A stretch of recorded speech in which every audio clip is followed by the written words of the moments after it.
Assalamualaikum warahmatullahi wabarakatuh.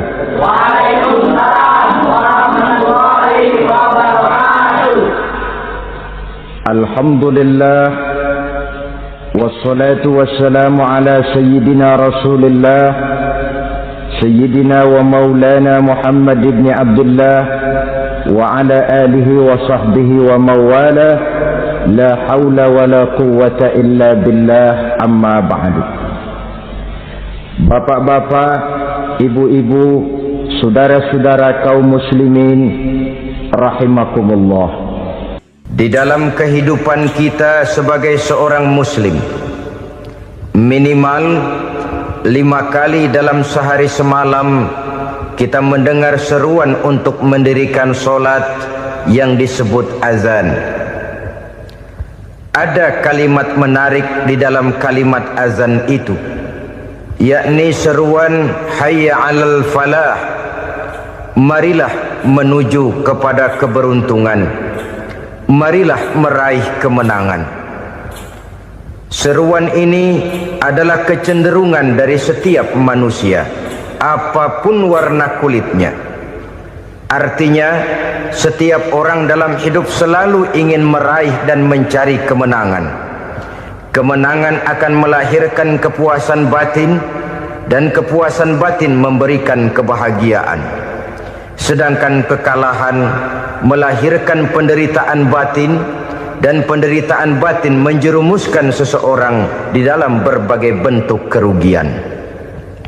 Jikalau inilah seruan azan, maka masalahnya ialah apa yang menyebabkan kita meraih kemenangan. Al-Quranul Karim memberikan tuntunan dan ajaran kepada kita bahwa orang-orang yang memperoleh kemenangan itu tidak lain adalah orang-orang yang bertakwa. Hanyalah mereka yang bertakwa kepada Allah Subhanahu wa ta'ala pada akhirnya akan tampil sebagai pemenang. Lalu siapa orang yang bertakwa itu? Dijelaskan dalam awal-awal Al-Baqarah, orang yang bertakwa yang akan meraih kemenangan. Pertama, allazina yu'minuna bil ghaib, yaitu orang-orang yang beriman kepada yang gaib, percaya bahwa ada alam yang gaib, alam yang abstrak, alam yang tidak bisa dijangkau oleh salah satu daripada panca indera kita.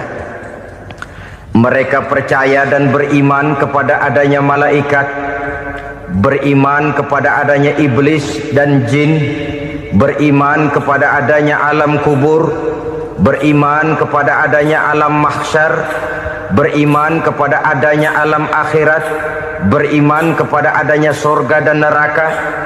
Beriman bukan cuma sekedar beriman dalam ucapan bibir saja, tetapi beriman yang nilai iman itu mampu mewarnai gerak dan gaya hidupnya. Iman yang meresap sampai ke tulang sumsum, kemudian memberikan dampak positif di dalam kehidupan manusia. Alam, kita tahu, adalah sesuatu yang selain Allah, dan Allah bukanlah alam. Apapun namanya selain daripada Allah, itu adalah alam. Alam pada hakikatnya terbagi menjadi 2. Ada alam syahadah, alam nyata, alam konkret, alam yang bisa dijangkau oleh salah satu indera kita. Kemudian ada alam ghaib, alam yang tidak bisa dijangkau oleh panca indera kita, alam metafisika, alam abstrak, alam yang wajib kita imani keberadaannya. Kita percaya bahwa malaikat itu ada, kita percaya kepada jin, bahwa jin itu ada, kita percaya kepada adanya iblis dan setan. Bukan percaya kepada iblis dan setannya, percaya bahwa iblis dan setan itu ada.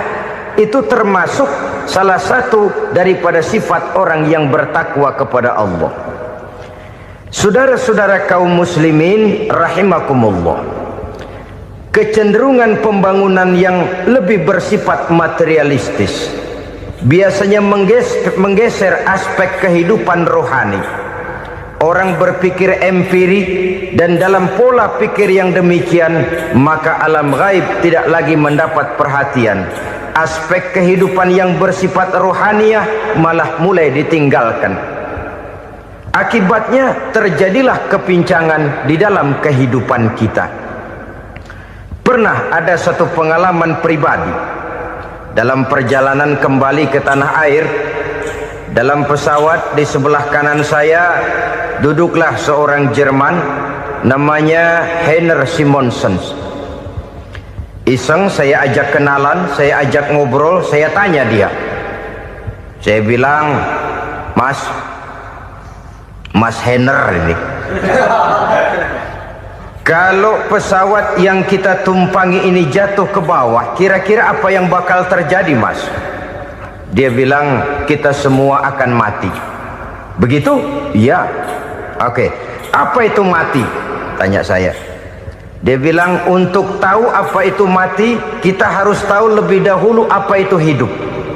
Saya pikir nih bule bisa ngomong juga. Baiklah kata saya. Apa hidup menurut Anda itu?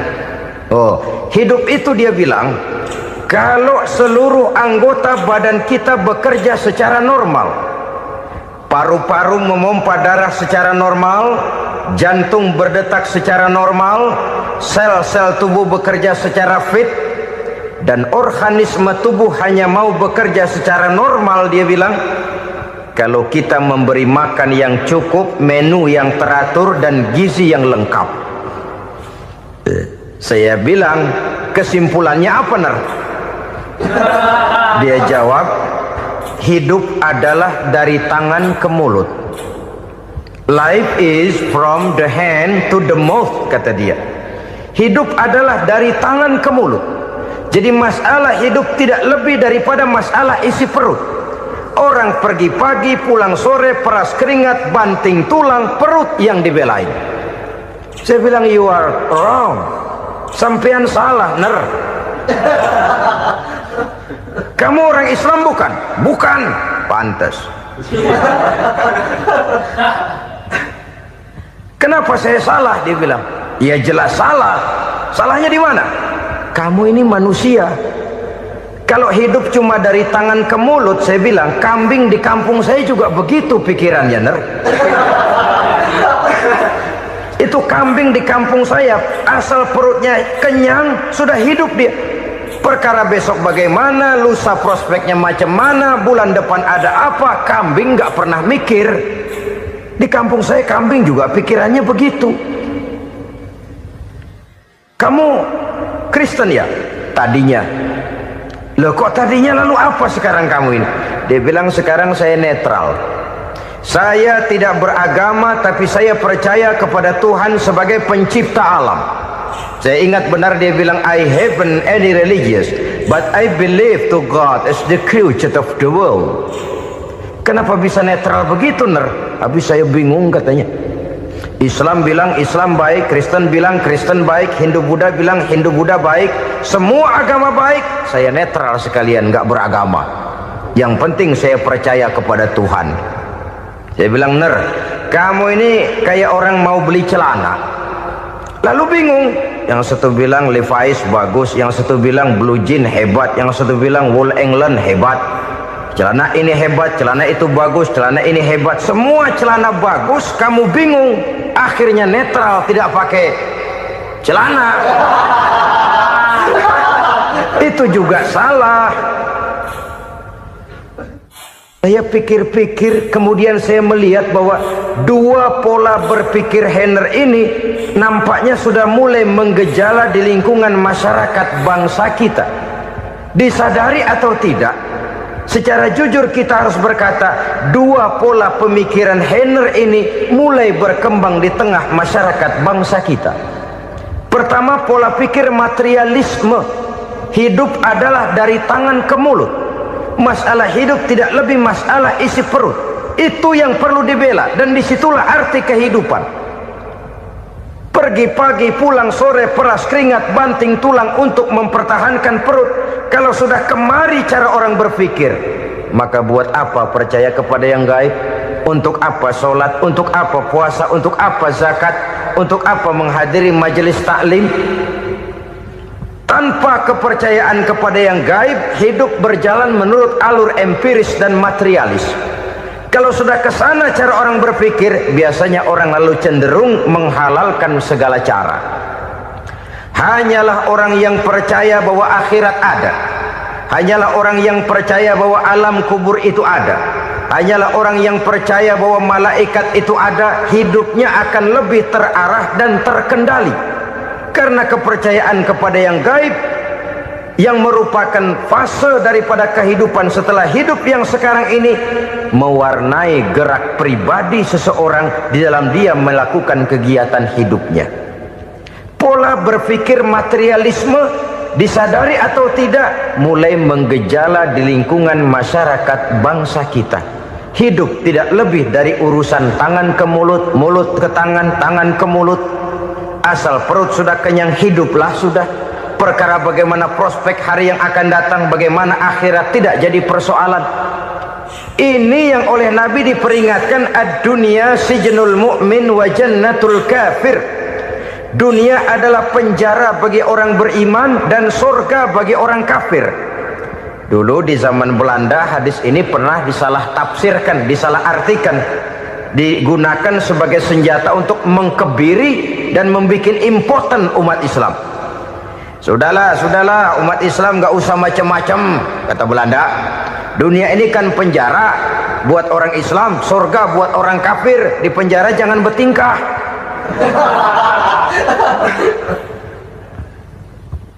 Pengertiannya tidak begitu. Dunia adalah penjara bagi orang mukmin. Artinya dalam kehidupan dunia seorang mukmin tidak bebas memperturutkan hawa nafsunya. Di penjara hawa nafsunya itu. Sebaliknya surga bagi orang-orang kafir. Buat orang kafir surgalah dunia ini. Mereka bebas memperturutkan hawa nafsunya. Dilarang tidak terlarang, dicegah pun tidak tercegah. Mereka hidup menurut alur bisikan nafsu mereka sendiri. Kemudian bila ajal datang, maut merenggut nyawa, selesailah surganya sampai di situ. Maka bagi orang-orang yang tidak percaya kepada adanya akhirat, kepada adanya alam gaib, surganya sebatas umurnya. Sekali lagi, surganya sebatas umurnya. Bila umur selesai, ajal pun datang merenggut nyawa, selesailah sudah surganya sampai di situ. Alangkah pendeknya perjalanan orang-orang yang tidak percaya kepada alam gaib ini. Bagi kita mukmin, jikalau kita mampu memenjarakan hawa nafsu, kita bisa bahagia di dunia ini. Dan Islam memang tidak menyuruh kita sengsara di dunia. Raih dunia, kejar dunia, gapai dunia sebagai alat untuk mencapai kebahagiaan di akhirat nanti. Hidup adalah satu perjalanan panjang yang terbentang sejak kita terlahir dari alam rahim sampai kepada alam akhirat nanti. Andai kata kita gagal meraih kebahagiaan di dunia, toh kita masih punya akhirat.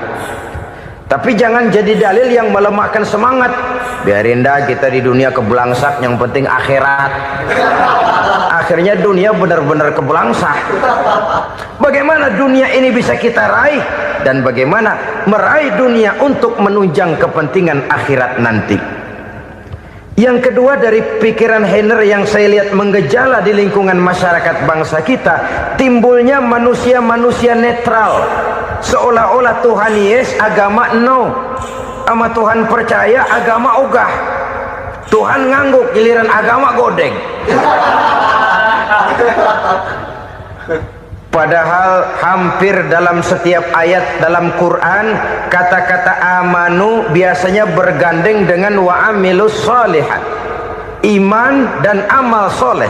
Ini sebagai isyarat Tuhan dan agama jangan pernah dipisah-pisah. Apabila kita bertuhan, maka kita harus beragama.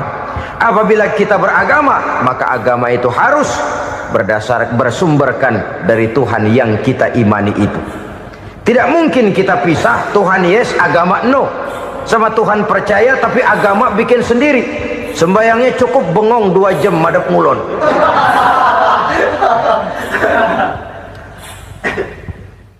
Saudara-saudara kaum muslimin rahimakumullah.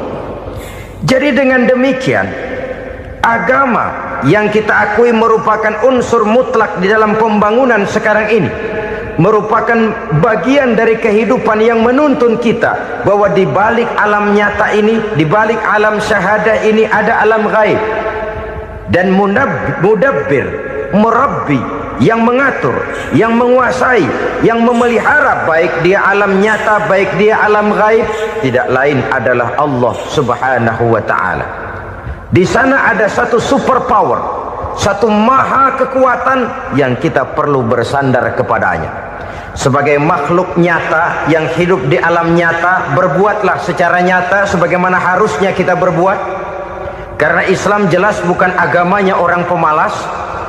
Islam jelas bukan agamanya orang yang mengajarkan setelah selesai sholat boleh duduk, nggelenggem ayam-ayam, ndelohom, menghitung bintang di langit sambil menunggu keajaiban. Tidak. Islam adalah agama yang mengajarkan apabila sholat sudah selesai kamu kerjakan, bertebaranlah di permukaan bumi, cari karunia Tuhanmu. Jangan hidup berpangku tangan menunggu keajaiban, karena hidup bukan undian. Jangan berharap untung besar tanpa mau peras keringat. Tapi di sebalik itu toh kita juga harus yakin bahwa di sisi usaha nyata yang kita lakukan ada satu super power, satu maha kekuatan gaib yang menentukan berhasil dan tidaknya usaha kita. Kepercayaan kepada hal semacam inilah yang mendorong kita untuk mempunyai sandaran vertikal, agar jikalau usaha ini berhasil, kita tidak lupa diri dan lupa daratan. Jikalau usaha ini gagal, kita tidak putus asa dan buruk sangka, tidak cupik pandangan dan sempit hati, tapi mampu melihat persoalan dengan kacamata putih sambil husnuzon kepada Allah Subhanahu wa ta'ala.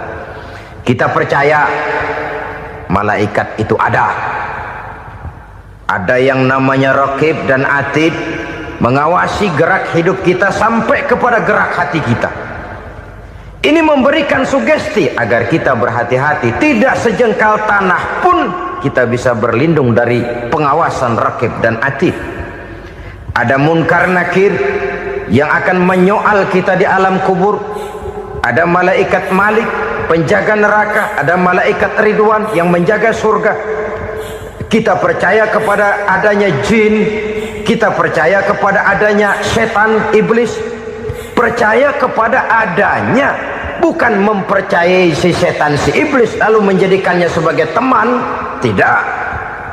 Percaya bahwa mereka itu ada dan merupakan makhluk Allah yang gaib, yang diciptakan Allah Azza wa Jalla.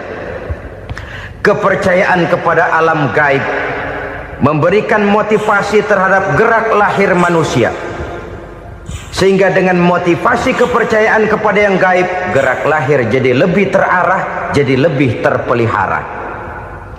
Pernah seseorang bertanya, "Pak, apakah adanya akhirat bisa dibuktikan secara ilmiah?" Saya bilang tidak bisa, tidak bisa.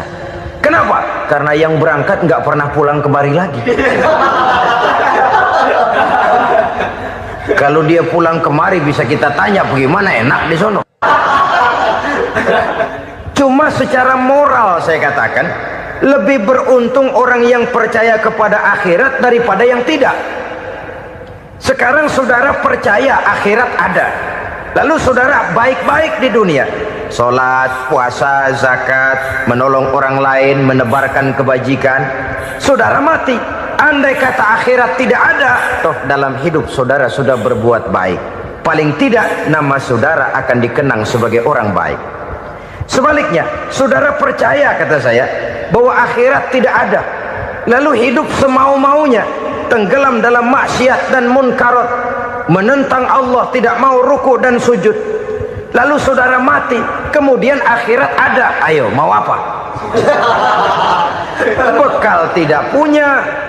Jadi secara moral lebih beruntung orang yang percaya kepada adanya akhirat daripada yang tidak percaya. Dan itu alam gaib yang tidak bisa dibuktikan secara eksat. Jangankan untuk membuktikan seperti itu, dalam kehidupan sehari-hari saja yang kita rasakan tidak selalu berbentuk toh. Angin, bagaimana sih bentuknya angin? Kita tidak tahu. Merah, buktinya kalau dikerok merah. Yang merah itu kulit, yang kulit kita bukan anginnya. Sakit, rasa sakit itu ada, tapi bagaimana bentuk sakit kita nggak pernah tahu.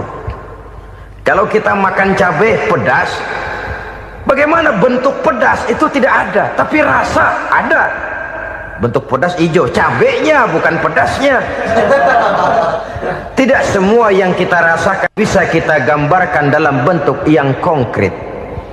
Oleh karena itu, sekali lagi bahwa kepercayaan kepada alam yang gaib mampu memberikan satu sugesti yang menata kehidupan seseorang lebih lurus, lebih terarah, dan lebih terkendali. Maka wajar kalau kepercayaan kepada yang gaib mengantarkan seseorang untuk meraih kemenangan. Kenapa? Dia percaya kepada yang gaib, bahwa akhirat ada, bahwa alam kubur ada, bahwa pertanggungan jawab itu ada. Maka dia lalu tidak hidup saenae udele dewe itu loh. Tidak hidup menurut seleranya sendiri, terarah, teratur. Ini cirinya yang pertama. Orang bertakwa yang akan meraih kemenangan, mereka beriman, mereka percaya kepada yang gaib. Bahkan hal-hal konkret saja selalu berangkat dari yang gaib. Saudara-saudara, para remaja, para pemuda sekarang ini tidak pernah tahu toh siapa yang akan jadi teman hidup saudara. Kita bisa saja ngerancang, mentargetkan, tapi toh akhirnya yang namanya jodoh bukan kekuasaan kita. Rezeki di luar kemampuan kita. Begitu juga ajal, maut, jodoh, ajal adalah contoh-contoh konkret bahwa pada akhirnya yang gaiblah yang menentukan. Bertahun-tahun ngelancong, emang jodoh seret nggak jadi.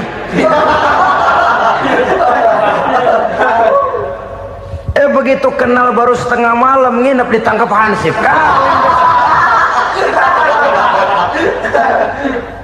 Hal-hal semacam itu kadang-kadang kita berpikir suuzon, gilet, perempuannya cakep banget, lakinya rebek amat.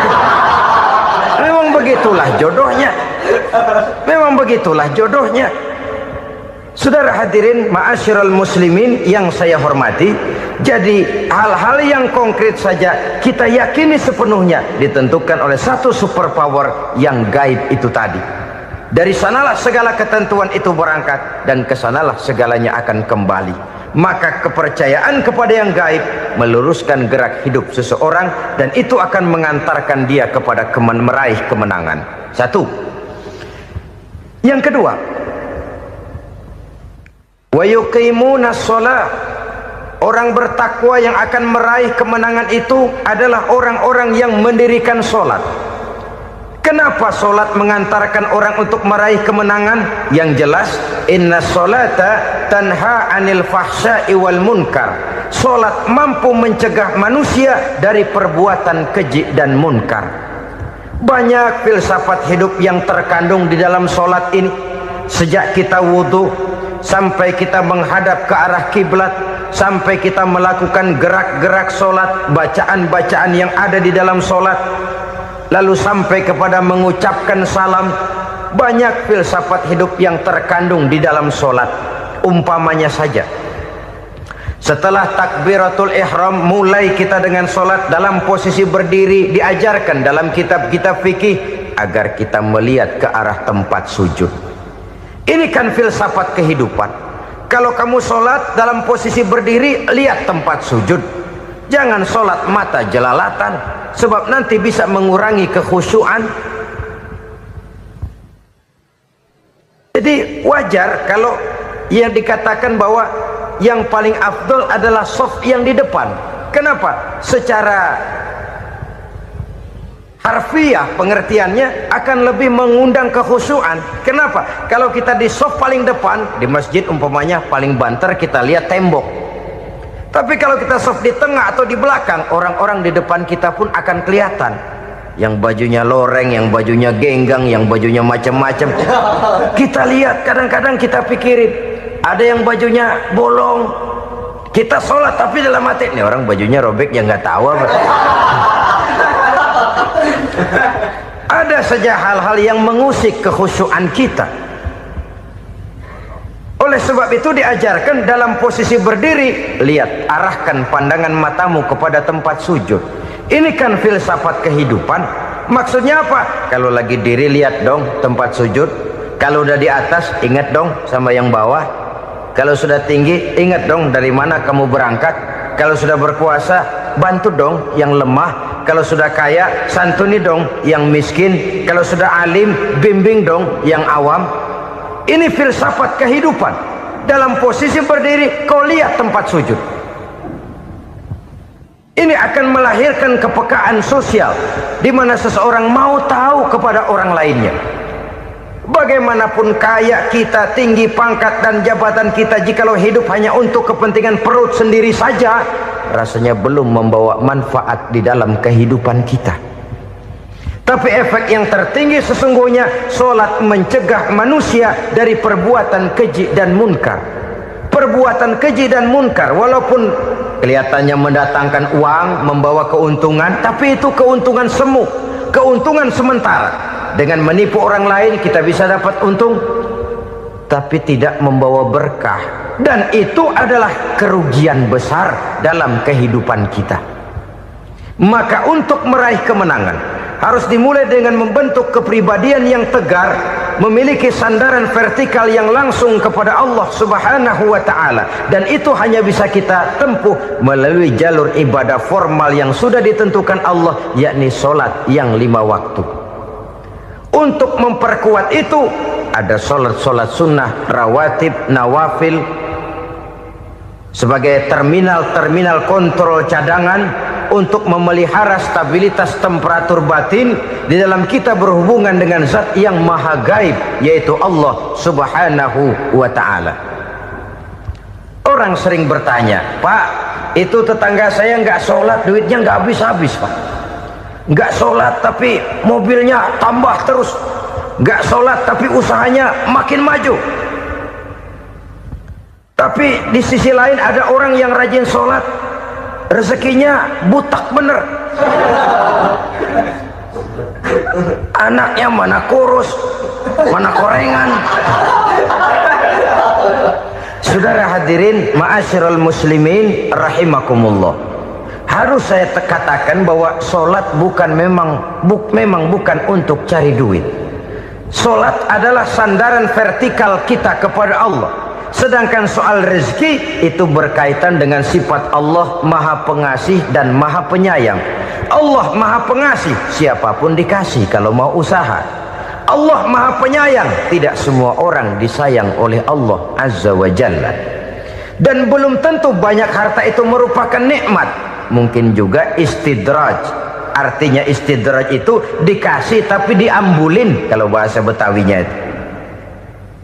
Dikasih tapi diambulin, itu bukan merupakan nikmat sesungguhnya, lebih merupakan azab dari Allah Subhanahu wa ta'ala.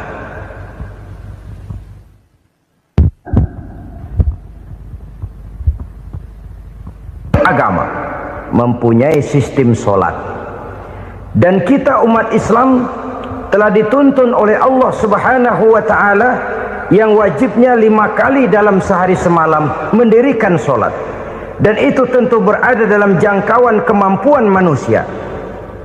Pada awalnya barangkali kita memang merasa solat itu satu kewajiban, tapi semakin kita hayati makna, manfaat dan filsafat yang terkandung di dalam ajaran solat, semakin sampai kita kepada keyakinan bahwa solat adalah keperluan kita.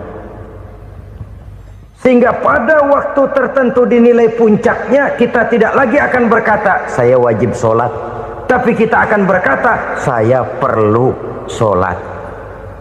Kalau kita sudah merasakan itu adalah keperluan kita, nah di sanalah kita baru akan merasakan ruginya kalau hal itu tidak kita laksanakan.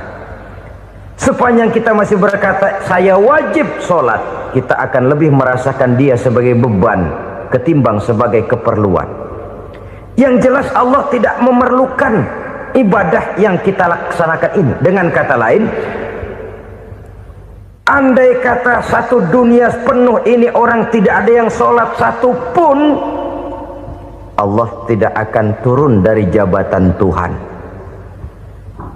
Jangan lalu berpikir kalau kita ngambek se-RW kagak sembahyang Tuhan tekor kali ini ya. Tentu tidak. Itu perlunya kita, bukan perlunya Allah. Dan pada induknya kita akan berkata saya perlu agama. Kalau secara induk kita sudah memerlukan agama, maka konsep-konsep yang ada di dalam ajaran agama itu pun adalah juga merupakan keperluan kita. Baik dia bernama sholat, baik dia bernama puasa, baik dia bernama zakat, baik dia bernama haji, seluruhnya adalah keperluan kita. Dan sesuatu yang kita perlukan apabila tidak kita laksanakan akan melahirkan kerugian di dalam kehidupan. Jangan heran kalau kita membaca riwayat perjalanan hidup para salafus soleh, orang-orang soleh.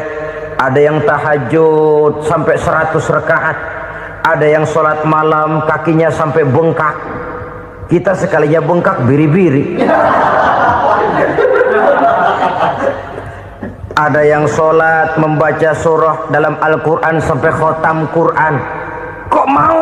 Mereka sudah merasakan itu keperluan. Itu saja soalnya. Satu saat pun jikalau kita merasa bahwa itu keperluan saya, kita pun akan melaksanakan seperti itu. Keperluan saya dalam kehidupan. Inilah yang kedua. Yang ketiga, orang bertakwa yang akan meraih kemenangan itu, wa mimma razaqnahum yunfikun. Mereka membelanjakan sebagian daripada rezeki yang diberikan Allah kepada mereka. Mereka infakkan di jalan Allah. Ada satu dialog menarik. Satu hari seorang anak muda bertemu dengan seorang kakek-kakek yang sudah dikenalnya baik. Bertanyalah anak muda ini, "Kek, umur kakek berapa tahun?" 15 tahun, kata si kakek. Anak kakek berapa orang? 1. Harta kakek berapa banyak? 15 juta. Si anak muda ini bengong, lalu protes, "Kok kakek bohongin saya?" "Kenapa?" "Saya tahu umur kakek 70 tahun. Kenapa ngaku 15? Saya tahu anak kakek 5. Kenapa bilang 1? Saya tahu kakek miliuner, miliaran uang kakek. Kenapa ngaku cuma 15 juta? Begini, kata si kakek tadi. Benar, umur saya 70 tahun. Tapi dari umur yang 70 tahun itu baru 15 tahun terakhir ini saya merasakan ibadah kepada Allah. Meninggalkan maksiat, jauh dari segala macam munkarat. Maka yang 15 tahun inilah yang benar-benar saya rasakan sebagai umur saya. Benar anak saya 5, tapi yang 4 susah diatur. Cuman 1 rasanya nih yang bakal jadi si buah hati belahan jantung berlanjut cerita penerus sejarah. Cuma 1 ini yang saya harapkan, yang akan jadi anak soleh, yang akan membuat saya menerima pensiunan pahala. Kalau yang 4 apek dah, nggak ada harapan. Yang 1 nyekek botol melulu. Oh begitu, iya. Lalu kenapa kakek bilang harta kakek cuma 15 juta padahal saya tahu kakek uangnya miliaran, depositonya banyak? Ya karena 15 juta itulah yang saya ingat yang pernah saya belanjakan di jalan Allah. Saya merasa itulah harta saya yang sebenarnya. Yang miliaran yang saya simpan di bank kelak kalau saya satu saat saya mati akan jadi rebutan di antara anak-anak saya. Iya kalau anak saya soleh kayak yang 1 ini. Kalau yang 4 tadi udah tulen dia bakal berantem dah berebut tuh. Jadi 15 juta yang saya belanjakan di jalan Allah inilah yang saya merasakan benar-benar harta saya yang sesungguhnya. Dialog ini patut menjadi bahan renungan kita bersama. Diberikan kita umur 40, 50, 60, 70, 80. Berapa tahun dari umur yang diberikan itu yang jalan mulus, yang kita gunakan untuk melaksanakan ibadah? Banyak harta kita simpan di bank, di lemari, di dompet, di tas. Tapi berapa yang sudah kita depositokan di jalan Allah yang akan menemani kita di hari kita kembali nanti? Maka orang bertakwa yang akan meraih kemenangan, wa mimma razaqnahum yunfikun, mereka membelanjakan sebagian dari rezeki yang diberikan Allah di jalan Allah Subhanahu wa ta'ala. Ma'asyiral muslimin rahimakumullah, zahirnya memang kita memberikan kepada orang lain, tapi hakikatnya kita menyimpan untuk diri kita sendiri. Kita memberikan kepada yatim piatu 25.000. Zahirnya kita memberikan si yatim, hakikatnya kan kita cuma nyimpan.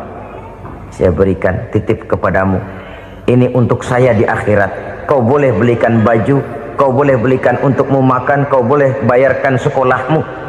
Ini untuk saya. Hakikatnya kita nyumbang masjid 1 juta, zahirnya kita berikan kepada panitia masjid, tapi hakikatnya kan cuma titip 1 juta ya, untuk saya di alam kubur nanti.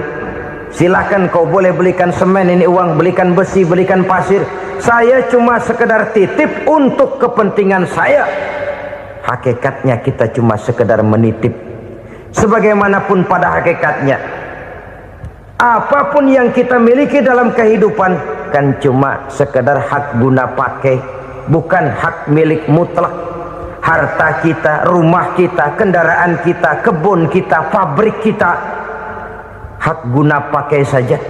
Hak milik mutlak cuma untuk Allah Subhanahu wa ta'ala. Saudara-saudara kaum muslimin rahimakumullah, ini yang ketiga. Kemudian yang keempat, orang-orang bertakwa yang akan meraih kemenangan,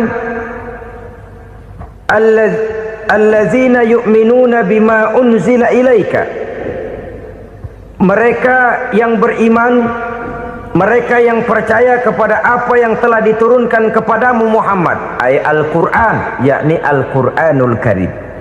Setelah percaya kepada yang gaib, mendirikan solat, kemudian menginfakkan sebagian dari rezeki yang diberikan Allah, mereka juga lalu percaya kepada yang diturunkan terhadap Nabi, yaitu tidak lain Al-Quranul Karim. Sekali lagi di sini, percaya bukan hanya sekedar percaya saja, tetapi percaya lalu menjadikan Al-Quran itu sebagai pedoman hidup. Sebab memang Al-Quran itu adalah GBHM, garis-garis besar haluan muslim. Apa yang harus kita lakukan, apa yang harus tidak kita lakukan, bagaimana mestinya kita bertingkah laku dan berbuat, seluruhnya tercantum di dalam Al-Quranul Karim.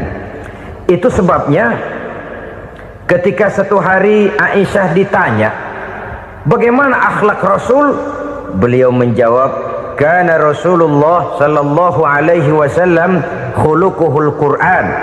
Akhlak daripada Rasulullah tidak lain adalah Al-Quran. Jawaban simpel ini memberikan gambaran bahwa keseluruhan daripada konsepsi Quran sudah diterjemahkan dalam kehidupan Rasulullah sallallahu alaihi wasallam. Karena kita tahu akhlak adalah keseluruhan dari gerak hidup manusia, sejak ia berpribadi, berumah tangga, bertetangga, bermasyarakat, sampai kepada berbangsa dan bernegara. Al-Quran tetap memberikan sentuhan nilainya. Oleh karenanya, orang-orang yang bertakwa adalah orang-orang yang menjadikan Al-Quran sebagai pedoman dalam kehidupannya. Dan kita yakini Al-Quran diturunkan kepada Nabi Muhammad bukan merupakan produk Nabi Muhammad. Isi dan redaksinya langsung dari Allah Subhanahu wa ta'ala. Kemudian cirinya yang kelima, orang bertakwa yang akan meraih kemenangan itu, wa ma unzila min qablika. Tidak hanya sekedar percaya kepada yang diturunkan terhadap Nabi Muhammad, yaitu Al-Quran, mereka juga percaya kepada apa yang pernah diturunkan kepada para nabi, kepada para rasul sebelum Nabi Muhammad. percaya kepada adanya suhuf, percaya kepada adanya Taurat, percaya kepada adanya Injil, percaya bahwa Allah dahulunya sudah menurunkan Taurat kepada Musa, percaya bahwa Allah sudah menurunkan Injil kepada Isa, percaya Injil ada, Taurat ada, diturunkan Allah untuk Isa dan Musa, tetapi tidak wajib mengamalkannya karena kita sudah diberikan Al-Quranul Karim.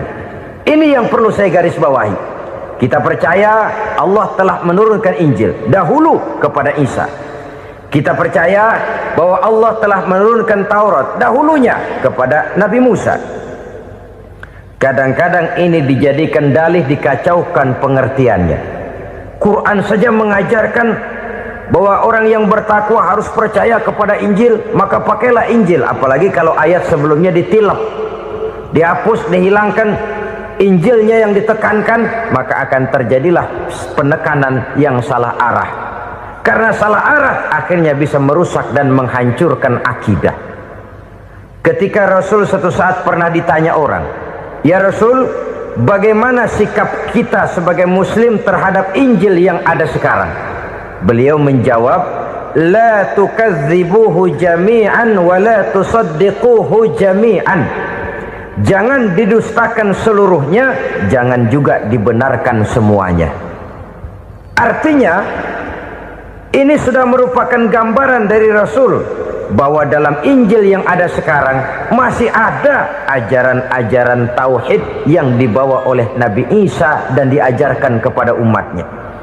Tapi juga dalam Injil yang sekarang ini sudah terkena intervensi dan investasi manusiawi. Karena itu Rasul menyimpulkan, la tukadzibuhu jami'an wa la tusaddiquhu jami'an.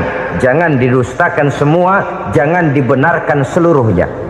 Kita memang percaya Allah telah menurunkan Injil kepada Nabi Isa dulu, tapi kita tidak wajib mengamalkan Injil. Kita percaya Allah telah menurunkan Taurat kepada Nabi Musa, tapi kita tidak wajib mengamalkan kitab ajaran Taurat. Yang wajib kita percayai dan kita amalkan hanyalah Al-Quranul Karim.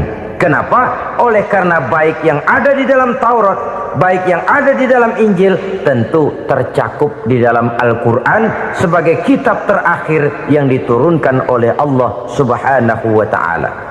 Dan itu wajar. Kalau seorang pejabat mau mengeluarkan satu keputusan baru, tentu dia harus meninjau keputusan-keputusan lama. Andai kata dianggap tidak berlaku, dianggap tidak relevan lagi, maka keputusan-keputusan lama itu tentu sudah dianggap tidak berlaku. Sebagian daripada aturan-aturan dalam keputusan lama yang masih dianggap relevan tercantum dalam keputusan baru yang wajib diamalkan. Begitulah hubungannya antara Al-Quran, Taurat, Zabur, dan Injil. 4 kitab samawi yang diturunkan Allah masing-masing kepada Zabur untuk Nabi Daud, Taurat untuk Nabi Musa, dan Injil untuk Nabi Isa alaihi wassalatu wassalam. Ketiga-tiga kitab itu kita percayai adanya. Kita yakini Allah telah menurunkan Zabur, Taurat, dan Injil, tapi kita tidak wajib mengamalkannya. Yang wajib kita mengamalkannya sekarang ini tidak lain hanyalah Al-Quranul Karim saja, karena ia mencakup apa yang ada di dalam Zabur, apa yang ada di dalam Taurat, dan apa yang ada di dalam Injil. Keotentikannya bisa dipertanggungjawabkan. Ya, tapi kan Nabi Muhammad sudah mati 14 abad yang lalu, dan di zaman beliau Al-Quran kan belum dikodifikasikan, belum ditulis. Bagaimana keotentikannya bisa dipertanggungjawabkan? Mudah saja. Allah berjanji, inna nahnu nazzalna dzikra wa inna lahu lahafizun. Kami yang menurunkan Al-Quran dan kami yang akan menjaga dan memeliharanya. Allah turunkan Quran, Allah menjaganya. Bagaimana cara Allah menjaga Al-Quran itu? Banyaknya orang-orang yang hafaz Al-Quran. Hafaz Al-Quran. 30 juz, 114 surah, 6.666 ayat. Sehingga jangankan satu kata, jangankan satu ayat, satu kalimat saja berubah sudah akan timbul reaksi dan mudah dimengerti. Kenapa? Banyak orang-orang yang hafaz Al-Quran. Sedangkan pada setiap akhir tahun biasanya malaikat Jibril selalu mengadakan checking terhadap ayat-ayat yang diturunkan pada waktu itu. Di zaman Nabi sendiri sudah ada usaha kodifikasi. Dan yang lebih luar biasa lagi, sampai hari ini tidak seorang pun mampu membuat satu ayat saja semacam Al-Quran. Ke bahasa manapun dia diterjemahkan, naskah aslinya tetap ikut. Rujukan dasarnya tetap ada. Berdasarkan itu maka tidak mungkin terjadi penyelewengan terhadap atau pemalsuan terhadap ayat-ayat Al-Quranul Karim. Kesuciannya, keotentikannya, kemurniannya bisa dipertanggungjawabkan. Ma'asyiral muslimin rahimakumullah. Oleh karenanya konsepsi dasar daripada ajaran Islam ini memang tidak lain adalah Al-Quran dan Sunnah. Isi daripada agama Islam yang merupakan iman, Islam dan ihsan, konsepsi dasarnya tidak lain adalah Al-Quran dan Sunnah Rasulullah Sallallahu Alaihi Wasallam. Maka yang kita perlukan sekarang ini adalah terjemahan Al-Quran di dalam kehidupan kita. Dengan demikian maka gaya kehidupan yang lebih Qurani itulah yang kita dambakan. Kita perlu memang terjemahan Quran dalam bahasa Inggris, dalam bahasa Belanda, dalam bahasa Jepang, tapi yang lebih kita perlukan adalah terjemahan Quran di dalam kehidupan kita. Konsekuen, tidak memanipulasi, ringan sama kita jinjing, berat sama kita pikul. Jangan kalau lempengan ayat Quran tuh kira-kira enak diamalin, keras teriakan kita. Giliran kira-kira ayat Quran itu mukul kepala kita sendiri, diam kita. Itu ciri yang pernah disindir Allah dalam awal-awal Baqarah juga. Ciri beragamanya orang yang munafik. Kullama adha'a lahum masyawfih, kata Allah. Wa iza azlama alaihim qamu. Apabila terang mereka jalan, apabila gelap mereka berhenti. Artinya kalau kira-kira di Islam nguntungin, rame-rame pada teriak Islam. Tapi ketika diminta untuk berjuang, ketika dituntut untuk berkorban, rame-rame mengundurkan diri. Nasib agama tidak ubahnya seperti daun pisang yang dikait orang di tepi jalan lantaran tak berpayung di ketika hari hujan. Manakala hujan usailah sudah, daun itu pun dicampakkan di tepi jalan, diinjak pula orang nan lalu. Artinya orang menjadikan agama cuma sebagai lipstick, decoration only, tidak konsekuen. Hanya pada saat-saat kelihatannya Islam membawa keuntungan, rame-rame orang teriak-teriak tentang Islam. Tapi jikalau diminta berjuang, jikalau dituntut untuk berkorban, biasanya rame-rame juga mengundurkan diri. Jangan heran kalau mayoritas hitungan kita, tapi minoritas peranan kita. Kuantitas kita dalam jumlah, tapi dalam kualitas kita lebih sering jadi penonton daripada jadi pemain. Padahal itu sangat tidak boleh terjadi. Umat Islam di Indonesia harus bangkit. Umat Islam di Indonesia harus sadar akan keberadaannya. Tidak boleh hanya jadi penonton berpangku tangan, karena memang agama kita juga mengajarkan untuk konsekuen di dalam menjabarkan ajaran-ajaran daripada agama kita. Kita sering jatuh menjadi umat yang lemah oleh karena kita ini tidak pandai menggalang kebersamaan yang diakibatkan tidak konsekuennya kita. Diistilahkan bahwa umat Islam di dalam menggalang kebersamaannya itu harus seperti orang main sepak bola. Saudara-saudara kan tahu orang main sepak bola itu. Orang main sepak bola, kalau pertandingan belum dimulai sih silakan saja kumpul di luar lapangan, atur strategi yang baik. Tapi kalau pertandingan sudah dimulai, turun ke lapangan hijau, jangan kumpul terus. Ada sepak bola gotong royong. mundur rame-rame, depan ke depan kumpul melulu mainnya. Kalah. Orang main sepak bola itu ya harus ada penyerang tengah, harus ada penjaga gawang, harus ada strikernya, harus ada kiri luarnya, kanan dalamnya yang jadi backnya. Posisi boleh bermacam-macam, tapi yang penting saling ngoper untuk menggolkan gawang lawan. Begitulah umat Islam ini. Boleh ada yang jadi pejabat, boleh ada yang jadi pengusaha, boleh ada yang jadi petani, silakan ada yang jadi seniman, ada yang jadi penyair, ada yang jadi artis sekalipun. Tapi kalau sudah berhasil menguasai bola, jangan lupa operannya. Operan itu yang langka. Kita ini muslim kadang-kadang kalau sudah memegang menguasai bola, kalau belum mau mampus, belum mau ngoper. Nanti kalau sudah nggak punya bola, baru mau ngoper. Kalau sudah dengar-dengar mau dekat pensiun, baru mau jihad, baru mau berjuang, baru mau ngurus pesantren. Tanda tangan sudah tidak laku, memo sudah tidak dihargai, baru mau berjuang. Kemarin kemana mas? Kita tidak pandai memanfaatkan posisi. Dengan kata lain, kalau kembali kepada persoalan kita, konsekuensi kita terhadap agama yang kita anut ini belum ideal. Kita masih lebih sering berislam ini pada saat-saat yang menurut perhitungan kita membawa keuntungan. Tapi kalau diminta berjuang, dituntut berkorban, yang itu pun hakikatnya adalah untuk kepentingan kita juga. Allah tidak pernah menuntut kita untuk jihad bagi kepentingan Allah, itu tidak. Berjuang menegakkan agama Allah, apakah untuk kepentingan Allah? Tidak. Untuk kepentingan kita.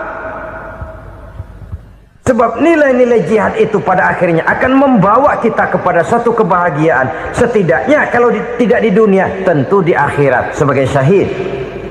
Oleh karena itu, pada bagian akhir ini saya ingin mengajak, marilah kita konsekuen. Sekali kita berkitabkan Al-Quranul Karim, mari dia kita jadikan pedoman. Jangan cuma kita jadikan sebagai penghias dinding, pelengkap rumah, bahwa di rumah kita ada Al-Quran, tapi yang baca kecoa. Habis pada bolong tuh Quran. Yang penting kan punya Quran. Ditaruh di pintu rumah. Biar apa? Biar kuntilanak kagak masuk katanya. Ya apa itu nasib Quran, cuma kerjanya jaga pintu, ngusir kuntilanak, ngusir memedi. Bagaimana kita hidup menurut tuntunan Al-Quran? Kadang-kadang tidak pernah menjadi masalah bagi kita. Maka bagaimanakah Al-Quran akan mungkin membawa keberkahan dalam hidup kalau ajarannya kita injak-injak dalam keseharian kita? Mewujudkan gaya hidup yang lebih Qurani, itulah yang akan kita rintis di dalam kehidupan kita. Bertahap, step by step, menurut kemampuan yang ada pada kita. Jika jalan ini tidak bisa kita selesaikan, percayalah akan ada generasi penerus yang akan melanjutkan usaha dan cita-cita mulia itu. Jadi percaya kepada Taurat, percaya kepada Injil, sekadar percaya Allah dahulunya sudah menurunkan itu, tapi kita tidak wajib mengamalkannya. Kenapa? Generasi Injil masa berlakunya sudah kedaluarsa. Taurat masa berlakunya sudah kedaluarsa. Injil pernah berlaku untuk orang Nasrani di zaman Nabi Isa. Taurat pernah berlaku untuk orang Yahudi di zaman Nabi Musa. Setelah generasinya berlalu, datang Rasul penutup yang membawa Al-Quranul Karim.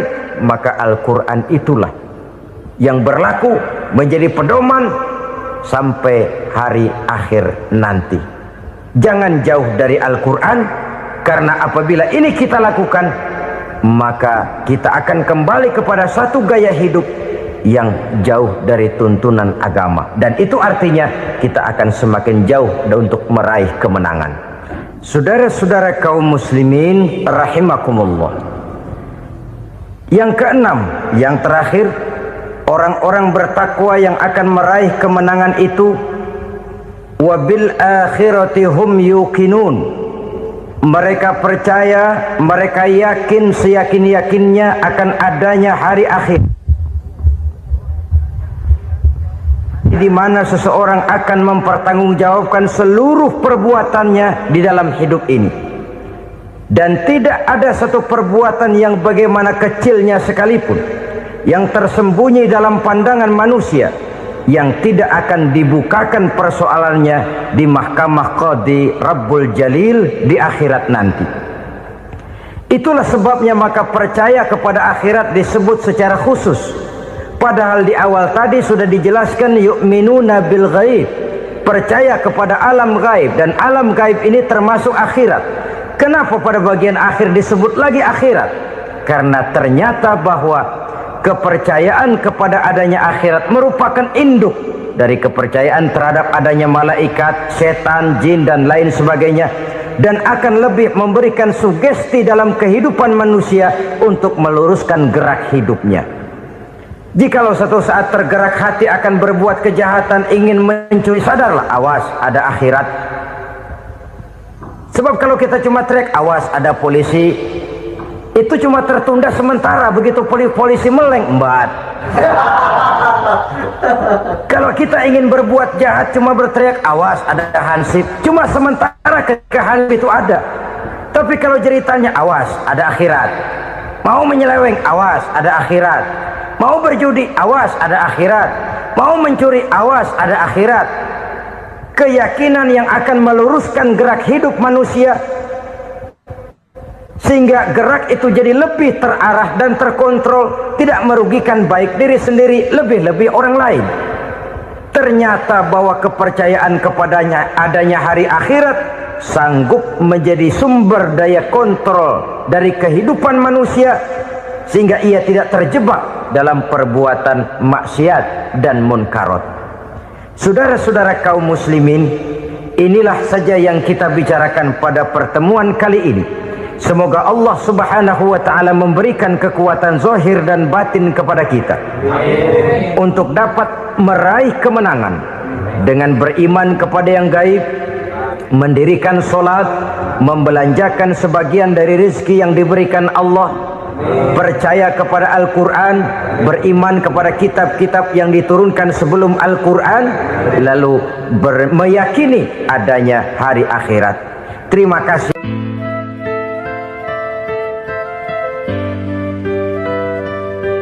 Bapak, ibu-ibu, saudara-saudara kaum muslimin rahimakumullah, kita menyaksikan peristiwa-peristiwa yang memilukan dan memalukan. PHK terjadi di mana-mana, pengangguran meningkat, harga-harga membumbung tinggi, daya beli rakyat semakin lemah.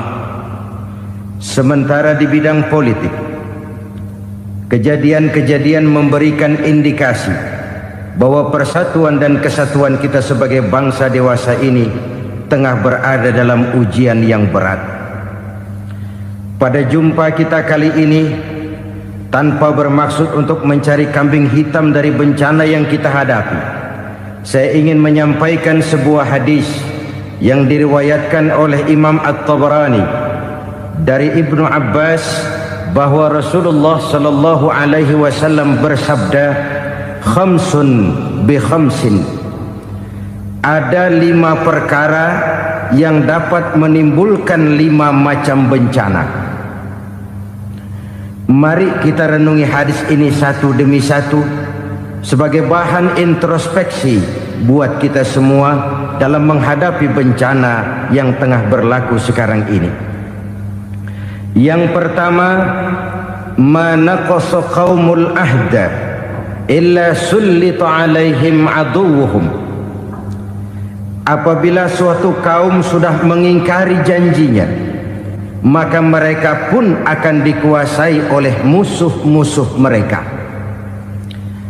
Sederhana saja nampak kalimat dalam hadis ini.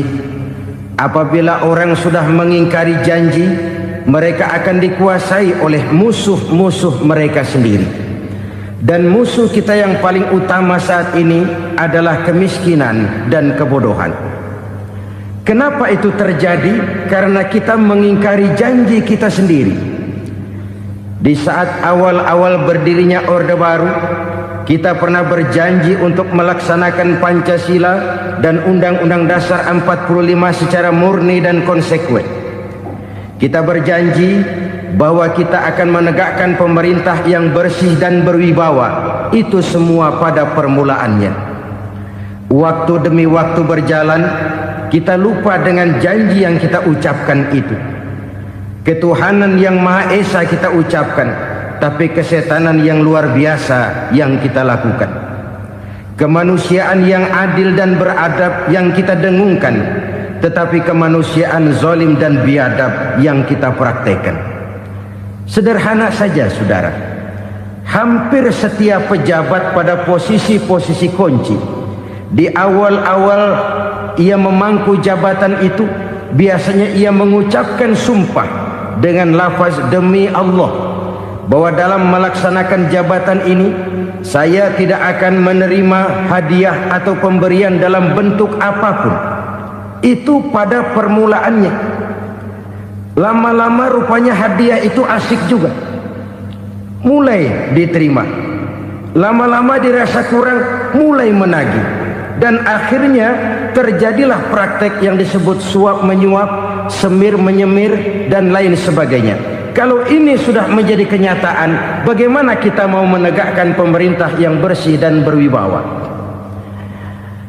Undang-Undang Dasar 45 menyatakan bahwa bumi, air, dan seluruh kekayaan negara dikelola oleh negara bagi sebesar-besar kemakmuran rakyat. Yang terjadi adalah bahwa kita merasa mewakili rakyat untuk menikmati harta dan kekayaan negara, sehingga rakyat banyak tidak bisa ikut menikmatinya. Menumpuklah harta itu sehingga terjadilah pepatah, gunung ditimbun, sumur digali. Yang kaya semakin kaya, yang miskin semakin terpuruk.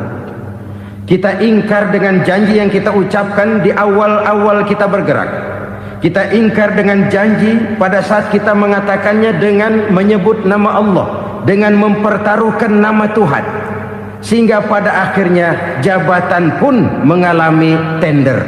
Sudah menjadi rahasia umum, orang mau jadi lurah mesti mengeluarkan uang, mau jadi camat mesti mengeluarkan uang, mau jadi wali kota, bupati, bahkan gubernur, itu ada pasarannya.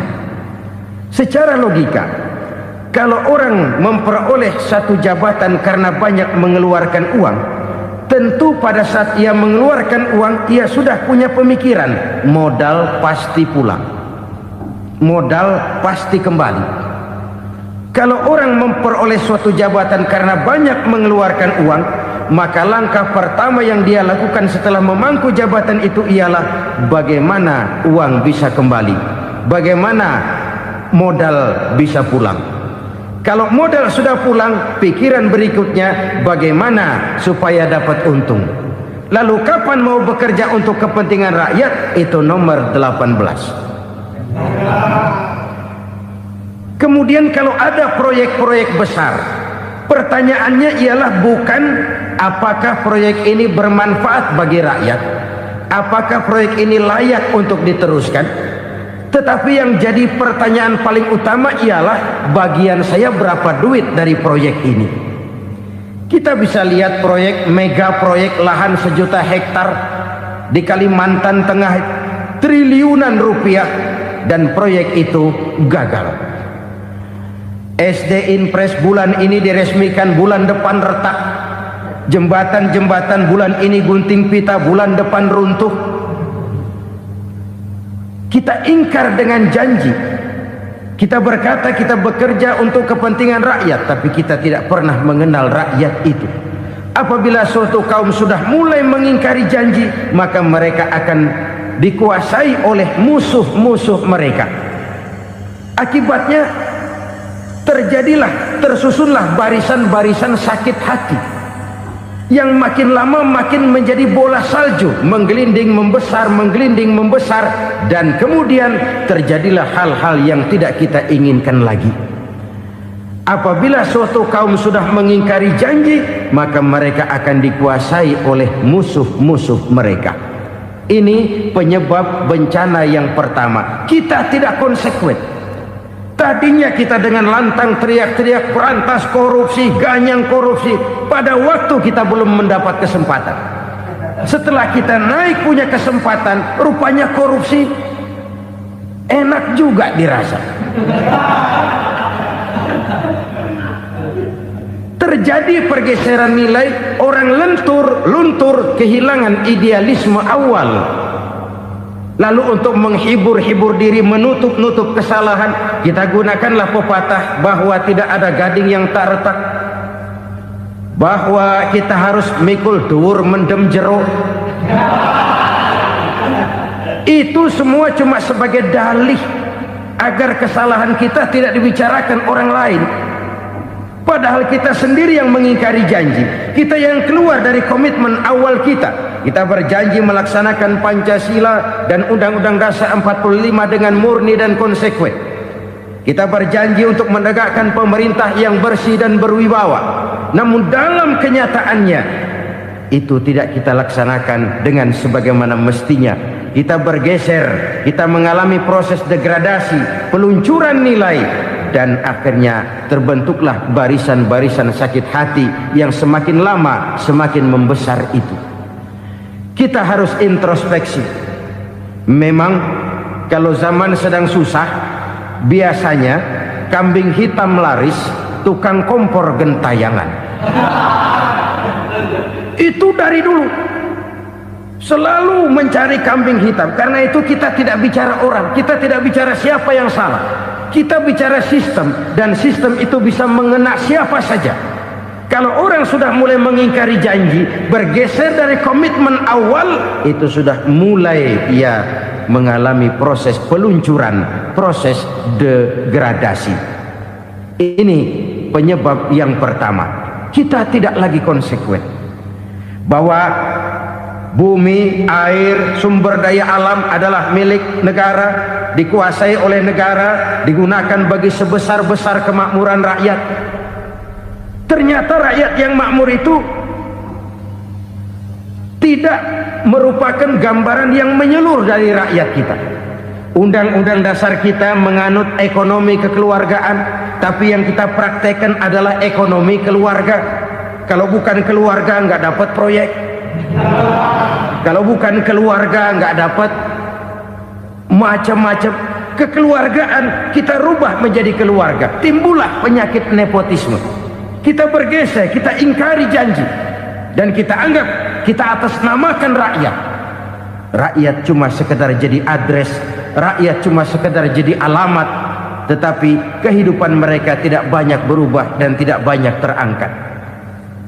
Kaum muslimin rahimakumullah, ini penyakit yang pertama, penyebab bencana yang pertama. Yang kedua, kata Nabi, wa ma hakamu bighairi ma anzalallah.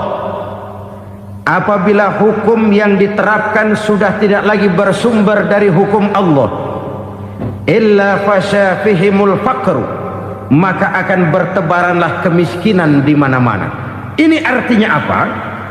Apabila hukum tinggal sebuah stempel, apabila hukum sudah diatur menurut kepentingan, apabila hukum sudah tidak lagi ditegakkan secara adil, maka kemiskinan merambah di mana-mana. Hukum diatur menurut selera orang yang sedang berkuasa, maka yang benar bisa jadi salah, yang salah bisa jadi benar. Hukum dalam kenyataan hidup berlaku seperti pisau. Pisau itu kan saudara lihat, yang namanya pisau dimanapun itu tajamnya ke bawah, ke atas tumpul.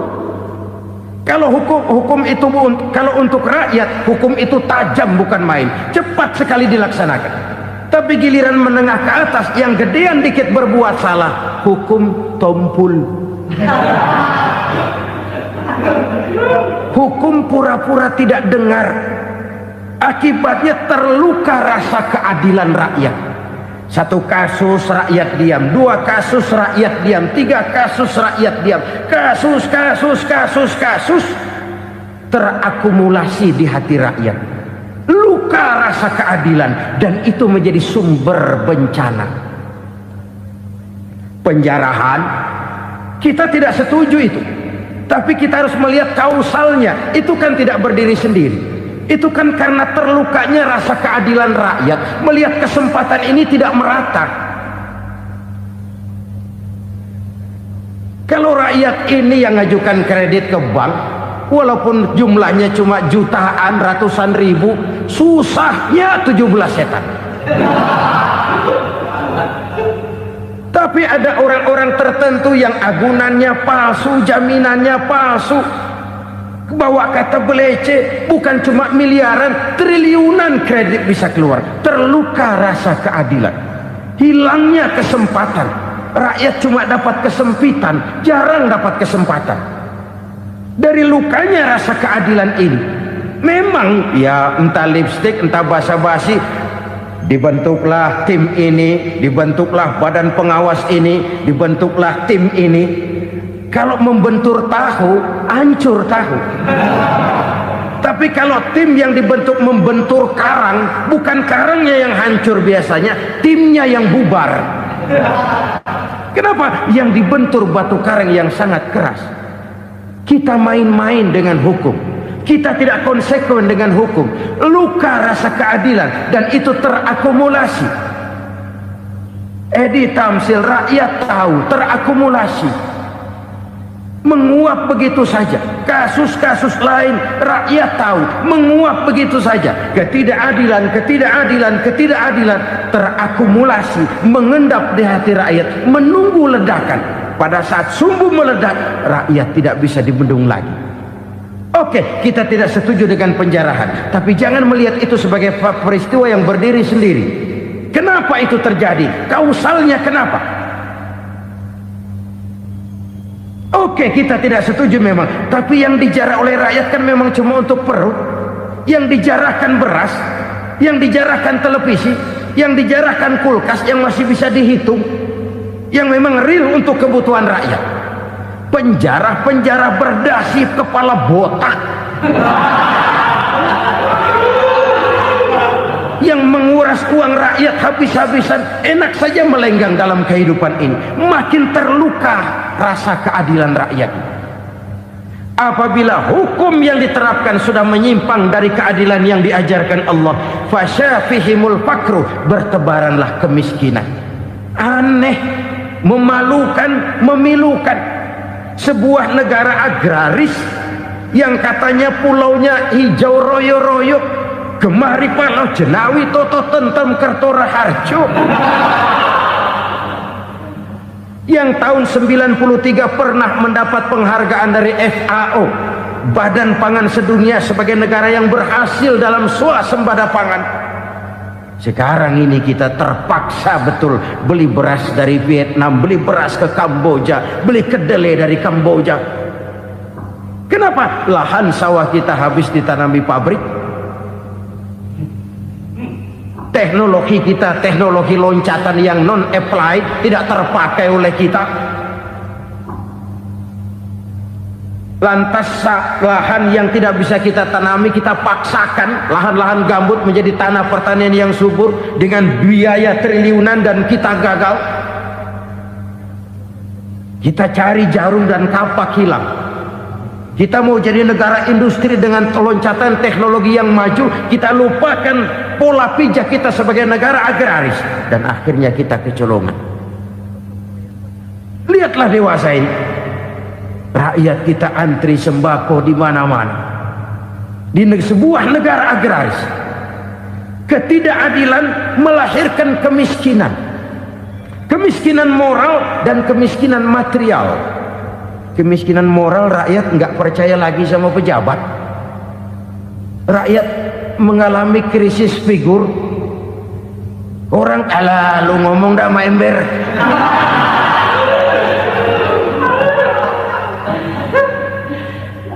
Penataran yang menghabiskan biaya miliaran itu melahirkan pejabat-pejabat korup.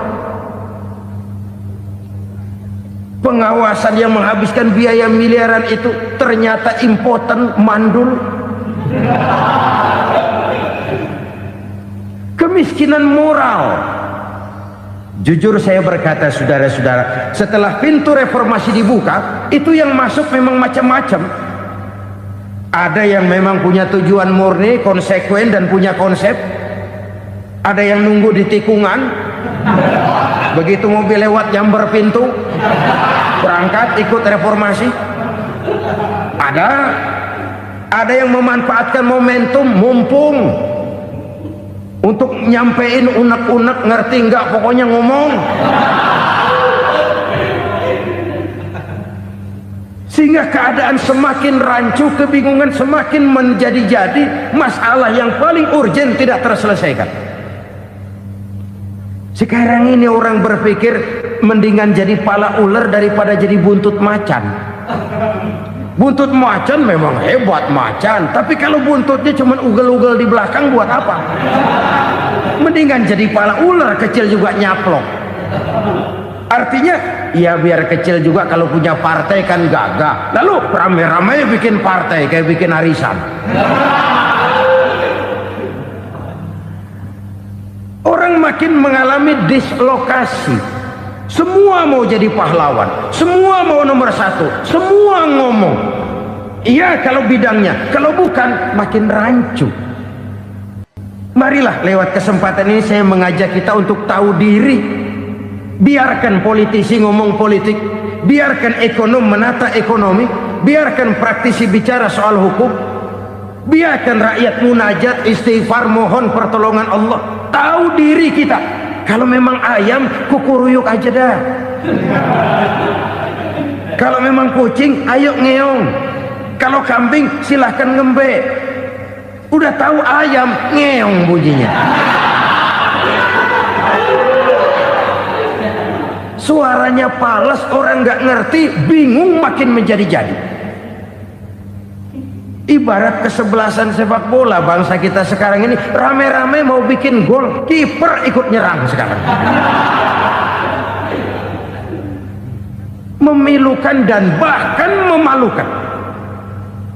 Wa ma hakamu bighairi ma anzalallah illa fasha fihimul fakru. Kalau hukum yang diterapkan sudah menyimpang dari keadilan yang diajarkan Allah, bertebaranlah kemiskinan di mana-mana.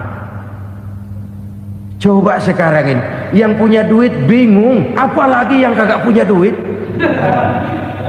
Yang pengusaha gede ngeluh, apalagi yang pengusaha pas-pasan. Yang kagak punya beras, yang punya beras saja masih bingung, apalagi yang nggak punya beras. Ini sudah demikian merata. Dulu kita kagum mendengar konglomerat kelas buadah, kelas-kelas yang seakan-akan cuma ada dalam khayalan mereka, punya kekayaan miliaran dolar, triliunan. Sudahlah, seolah-olah nggak terjangkau sama kita. Weh, ternyata yang gede-gede itu juga gede utangnya. Dan rontok satu demi satu. Ternyata rakyat selama ini cuma dialamatkan, cuma dijadikan address. Rakyat yang tidak banyak ngerti persoalan ini harus menanggung hidup ini begini berat, harus menanggung beban hidup ini begini tinggi. Daya beli semakin lemah, semakin terpuruk dan terpuruk, sedang keadaan belum juga banyak berubah. Yang hutang sama luar negeri itu kan bukan rakyat kecil, Ciano. Yang banyak nyimpen dolar juga kan Ciano. Rakyat kecil bocah kampung mah jangankan nyimpen dolar, ngelihat juga tumben. Kemana kita mesti bercermin? Sekali lagi saya mengatakan maaf, kita tidak bermaksud mencari kambing hitam. Karena itu kita tidak bicara orang, kita bicara sistem, kita bicara keadaan. Beginilah yang dikatakan Nabi, penyebab timbulnya bencana, hukum yang ditegakkan tidak lagi berorientasi kepada keadilan, tapi berorientasi kepada kepentingan. Akhirnya bentuk hukum seperti pisau, tajam ke bawah, tumpul ke atas. Hukum cuma buat rakyat kecil, tetapi kelompok menengah ke atas kadang-kadang kebal dari perlakuan hukum. Maka bertebaranlah kemiskinan. Iya, kemiskinan moral berupa lukanya rasa keadilan. Kalau rasa keadilan terluka, orang kan nunggu kesempatan, saudara. Iya, dia nggak bisa ngomong, iya dia nggak sanggup action, iya dia nggak bisa tunjuk rasa, tapi hatinya kan kapan ada kesempatan, kapan ada waktu. Tunggu, hatinya mesti begitu. Sehingga begitu ada kesempatan, terjadilah hal-hal yang tidak terhindarkan. Dan itu ekses, bukan reformasi.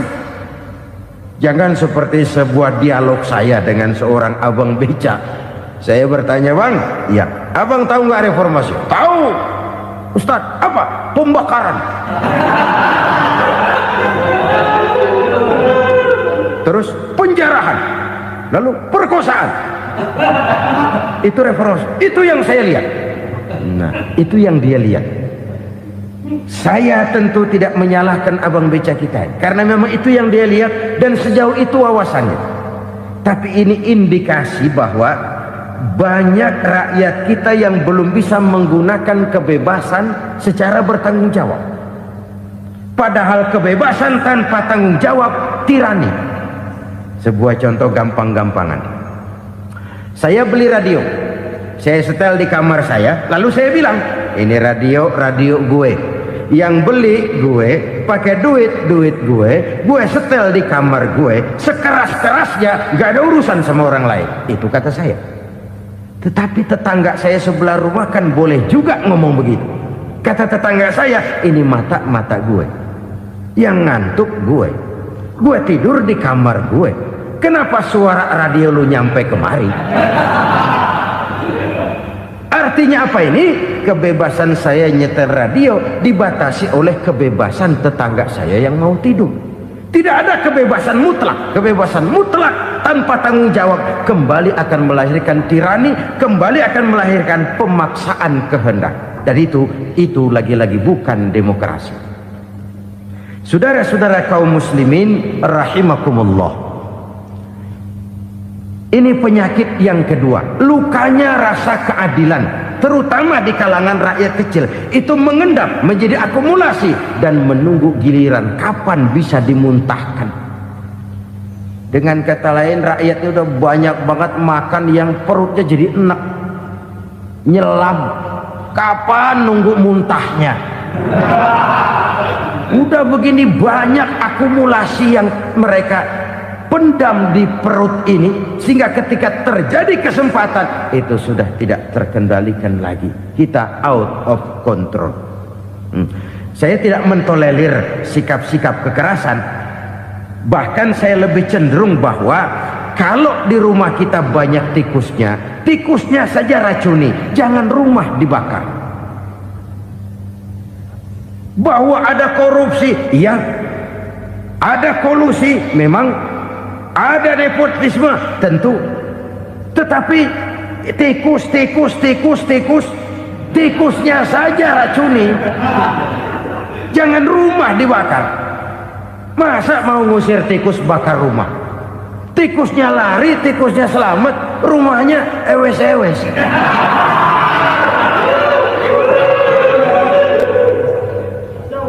Tikus selamat, rumah nggak punya. Masalah nggak terselesaikan dengan sebagaimana yang kita harapkan.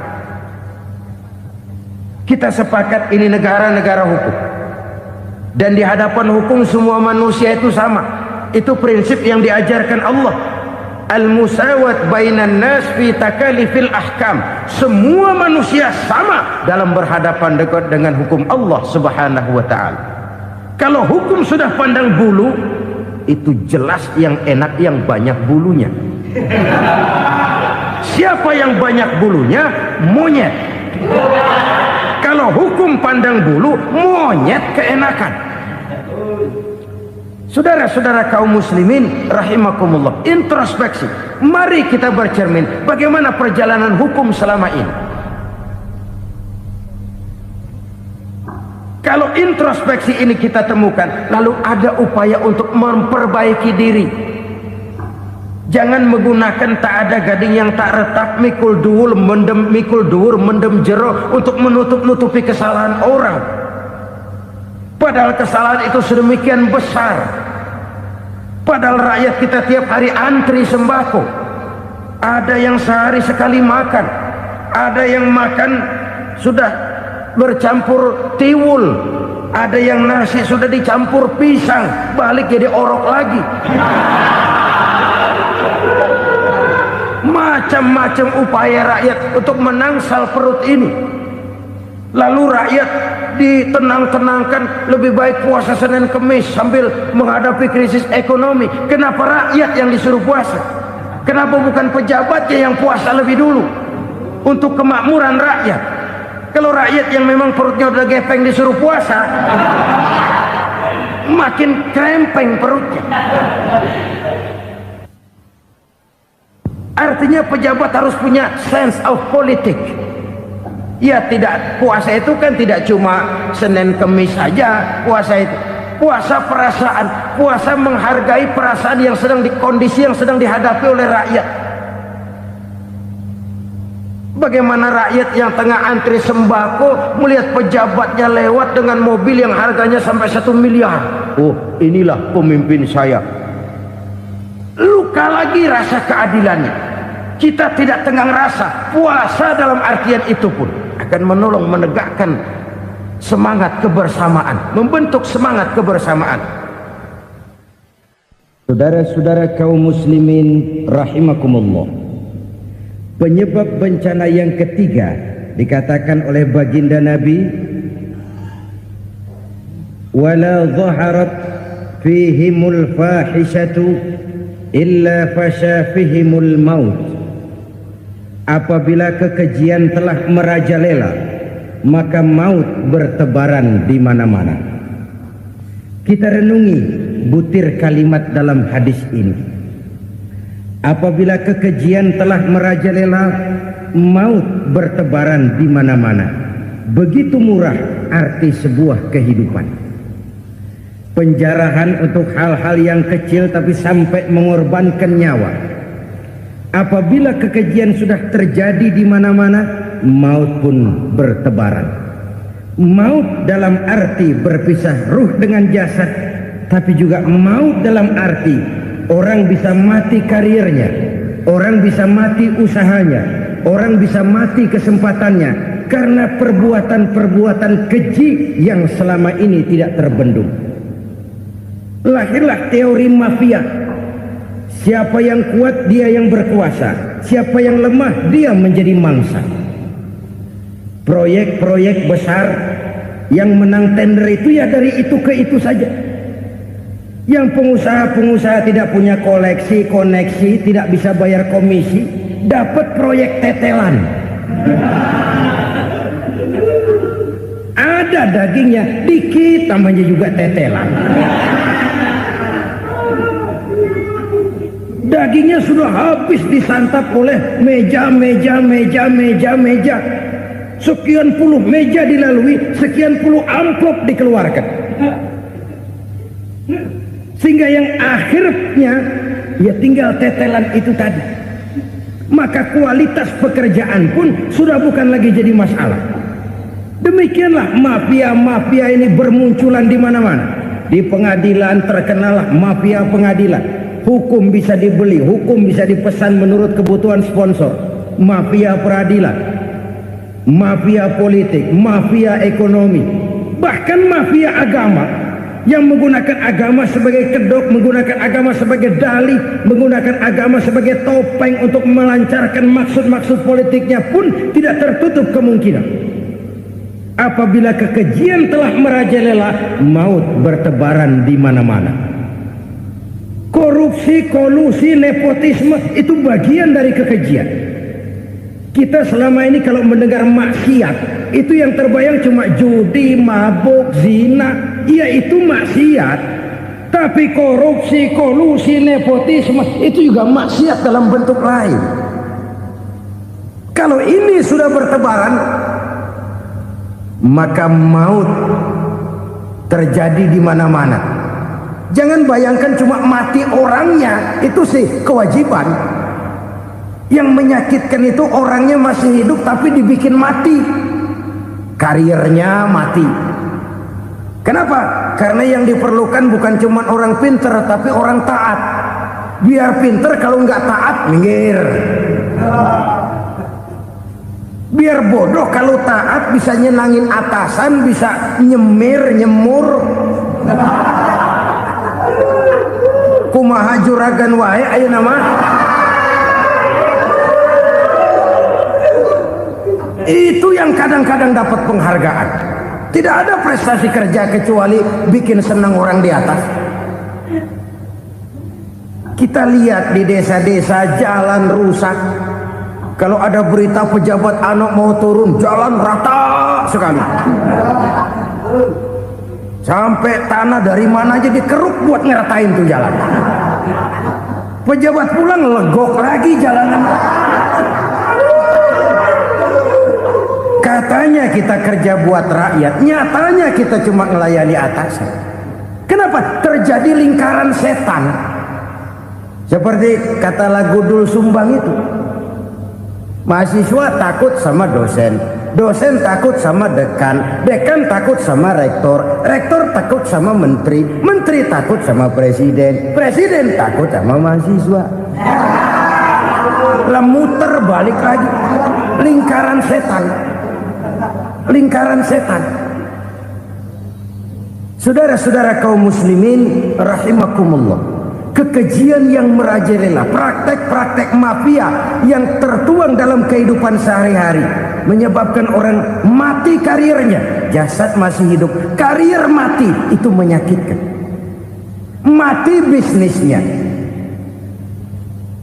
Rakyat kecil pernah senang ketika cengkeh booming, harganya bagus, rakyat banyak yang pergi haji.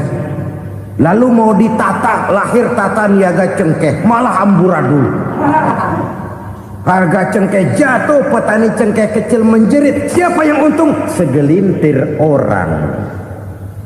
Masihkah kita pakai atas nama rakyat untuk kepentingan nasional, padahal yang nyanyi cuma segelintir orang? Masihkah kita mau bohongi rakyat ini dengan mobil nasional tapi bikinan Korea? Masihkah kita mau bermain verbalisme, bermain kata? Ini sebuah masa lalu yang tidak perlu terulang lagi untuk masa-masa yang akan datang. Kekejian merajalela, orang mati karir. Bisa mati usaha, mati bisnis. Usahanya maju, dirangkul, hancur. Usahanya maju, dipukul, hancur, tenggelam. Bahkan yang memilukan dan memalukan badan-badan usaha milik negara itu dikebiri sedemikian rupa sehingga tidak menghasilkan hal-hal yang bermanfaat buat negara. Saudara-saudara kaum muslimin rahimakumullah, kalau nafsu yang sudah mengatur itu semua, maka kekejian pun merajalela. Orang sudah pakai teori mafia, yang kuat dia yang menang, yang kuat dia yang berkuasa, yang lemah silakan minggir di sudut-sudut kehidupan. Kalau kekejian seperti ini merajalela, maut bertebaran di mana-mana. Banyak orang mati karirnya, banyak orang mati usahanya, banyak orang mati imajinasinya.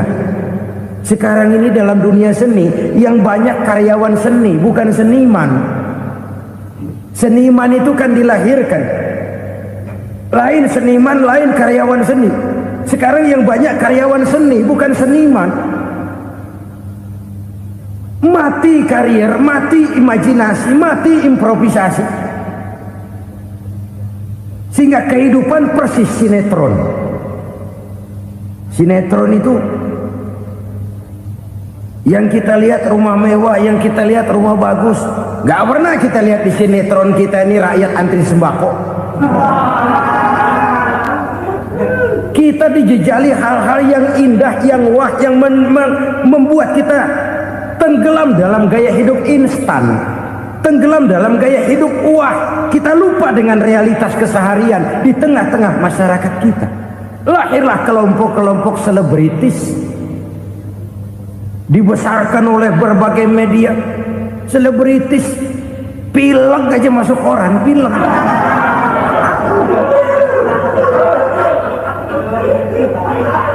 Rakyat yang pingsan antri beras nggak masuk koran. Rakyat yang semaput antri minyak nggak masuk koran. Selebritis panok masuk koran.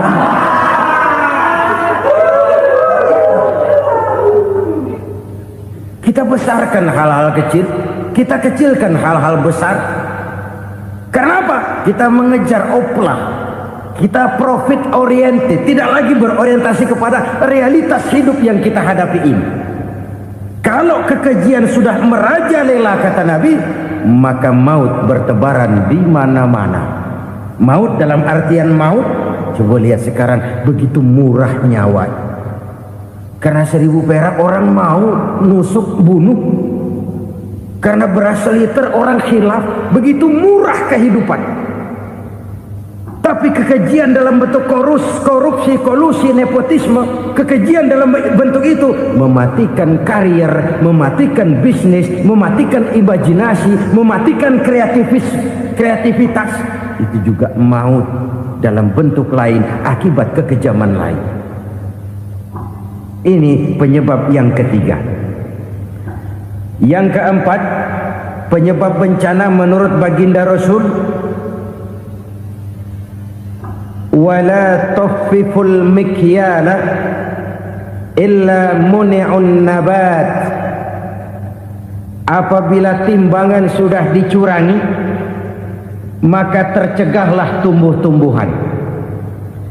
Apabila timbangan sudah mulai curang, maka terjadilah musim paceklik. Apabila bisnis sudah bergaya mafia tadi itu, kecurangan-kecurangan terjadi, tender di balik pintu, yang dimenangkan cuma kelompok-kelompok yang bisa memberikan presentasi yang besar, muni'un nabat, terjadilah paceklik. Paceklik, panen gagal, wereng, ya wereng, kemarau panjang, it's okay, air sulit, iya, tetapi kan semua itu ada yang ngatur. Kemarau ada yang ngatur, belalang itu ada yang ngatur, air itu juga ada yang ngatur. Yang ngatur itu yang serba maha. Kalau ia murka melihat kecurangan timbangan, Allah itu kalau murka kan gampang saja, tinggal komandoin balang, lang, hancurin tuh sawah. Konvoy belalang, konvoy. Allah tinggal ngutik angin El Nino, mampir lo ke Indonesia, hujan nggak turun-turun, kemarau panjang. Jadi kalau musim kemarau kan namanya anginnya El Nino. Kalau musim hujan anginnya namanya La Nina. Cakep namanya, kejem orangnya. Saudara lihat Cina sekarang sedang kena La Nina, banjir besar, ribuan orang meninggal. Dia mah ribuan mati kagak berasa, rakyatnya miliaran. Bangladesh lagi ngalami La Nina, India lagi ngalami La Nina. Angin, hujan, kemarau, belalang, itu kan ada yang ngendaliin. Kuncinya bukan di belalangnya, kuncinya bukan di peredaran matahari berputar, kuncinya di atas yang mengatur semua itu. Kalau timbangan sudah mulai curang, pengusaha sudah nggak mau jujur, apa nggak bikin perut jadi mual. Begitu rakyat antri sembako pingsan nggak dapat beras, sementara beras ditumpuk-tumpuk sampai membusuk. Kemana hati nuraninya? Kemana akal pikirannya? Kemana mereka yang berbuat atas nama rakyat tapi melihat rakyat susah tidak tergerak hatinya? Apabila timbangan sudah mulai dicurangi, bisnis sudah mulai melenceng, maka terjadilah paceklik. Sebuah negara yang berhasil dalam swasembada pangan, lalu sekarang menjadi negara yang rakyatnya antri untuk memperoleh kebutuhan pangan. Saudara-saudara kaum muslimin rahimakumullah, ini intinya adalah kecurangan. Kalau kecurangan sudah terjadi di mana-mana, dan ini milik siapa saja, bukan soal tempat, bukan soal jabatan, soal manusianya, SDM-nya. Kecurangan tidak cuma terjadi di kantor, di masjid bisa terjadi kecurangan. Korupsi tidak hanya bisa terjadi di kantor, di madrasah bisa ada korupsi. Faktor manusianya, ini soal SDM. Kecurangan yang besar, tentu besar lagi kerugiannya. Kecurangan yang kecil, kecurangan sehari-hari. Pedagang-pedagang kecil ngurangi timbangan, barang yang buruk dikatakan baik, yang baik dikatakan buruk. Itu merugikan perorangan. Kecurangan yang besar merugikan bangsa dalam bentuk total, dalam bentuk seutuhnya. Nah, kecurangan-kecurangan seperti ini rakyat kan lihat, rakyat kan tahu, dan itu kembali terakumulasi di sini, pegel. Dan jangan lupa, rakyat yang nggak ngomong itu, rakyat yang nggak bersuara itu, batinnya menjerit, jeritannya menggoncang aras, dan itu didengar Allah. Yadullah fauqal jamaah, kata Nabi. Tangan Tuhan di atas orang banyak. Jeritan hati rakyat menggoncang aras. Rakyat yang terlalu banyak dizolim, rakyat yang terlalu banyak dirugikan, ya rakyat yang terlalu banyak di atas namakan, menjerit batinnya, menggoncang aras, dan Allah bisa menggerakkan apa saja untuk membuat satu situasi. Allah bisa menggerakkan apa saja untuk membuat satu situasi. Saudara-saudara kaum muslimin rahimakumullah, ini faktor yang ketiga, timbulnya kecurangan. Faktor yang keempat maksud saya. Yang kelima, penyebab timbulnya bencana menurut baginda Nabi, wala muni'uz zakat wala muni'uz zakat illa hubbisa anhumul qatr. Apabila zakat enggan dibayar, maka tercegahlah qatrun. Qatrun ini kalau bahasa kita sembako. Maka tercegahlah kebutuhan-kebutuhan yang kita perlukan. Ini, kita tidak meragukan bahwa yang kita tuju adalah masyarakat yang adil dalam kemakmuran dan makmur dalam keadilan. Nah, antara kemakmuran dan keadilan ini memang sering tidak bisa berjalan seiring. Pada saat kemakmuran kita kejar, ekonomi kita pacu, ada nilai-nilai keadilan yang tertinggal. Pada saat nilai keadilan kita tegakkan benar-benar, ada unsur-unsur kemakmuran yang terabaikan. Oke, kita bisa mengatakan kasus. Oke, kita bisa mengatakan itu sebagian kecil. Tapi kalau sebagian kecil, lama-lama kan jadi sebagian besar. Oke, kita mengejar kemakmuran. Pertanyaannya, kemakmuran untuk siapa? Oke, kita berikan kelompok tertentu kue yang besar dengan harapan nanti dia bagiin kuenya kepada yang kecil-kecil. Tapi kenyataan, mereka yang dapat kue besar akhirnya malah lupa diri dan lupa daratan. Mau makin besar, mau makin besar, mau makin besar, malah memeras yang kecil-kecil ini. Sekarang kan yang kecil modali yang besar. Ramai-ramai buka bank, ternyata kamuflase. Uang banknya untuk kredit perusahaannya sendiri. Nasabahnya rakyat kecil. Artinya apa? Rakyat kecil disuruh modalin orang yang udah gede. Ini kan sumber geledek urusan.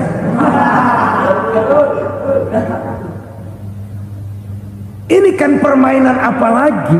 Rakyat kecil suruh modali yang gede.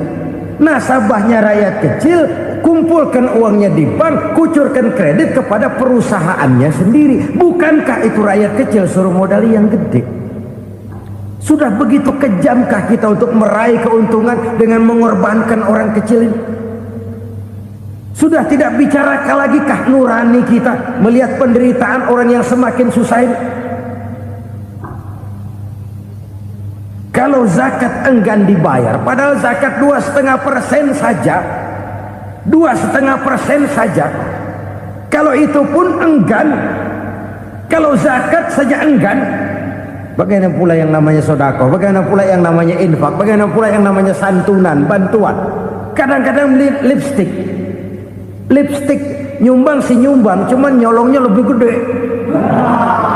Ini namanya sumbangan lipstick. Buat lipstick itu kan buat ngumpetin bibir pucat. Itu fungsi utama lipstick. Buat ngumpetin korupsinya, nyumbang kegiatan-kegiatan sosial, tapi yang dia korup lebih gede dari yang dia sumbangin.